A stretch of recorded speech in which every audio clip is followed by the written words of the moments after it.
আসুন জেনে নেই বদনজরের গোসল কীভাবে করতে হয়। প্রথমে একটি বালতিতে পানি ভরে নেবেন। সেই পানিতে 2 হাত ভালো করে ধুবেন কবজি পর্যন্ত। তারপরে দুরূদ শরীফ পাঠ করবেন।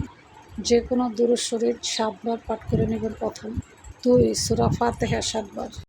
3 আয়াতুল কুরসি 7 বার। 4 সূরা কাফিরুন 7 বার। 5 সূরা ইখলাস 7 বার। 6 সূরা ফালাক 7 বার। সূরা নাস 7 বার। এভাবে পড়ে তারপর লাস্টে আবার দুরূদ শরীফ পড়বেন।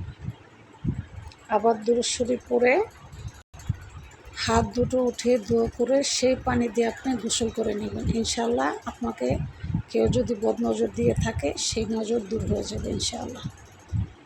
তো অবশ্যই টিপসটা ভালো করে শুনে নেবেন বদনজর কীভাবে দূর করে। আজ এই পর্যন্ত, ভালো থাকবেন। আল্লাহ হাফেজ।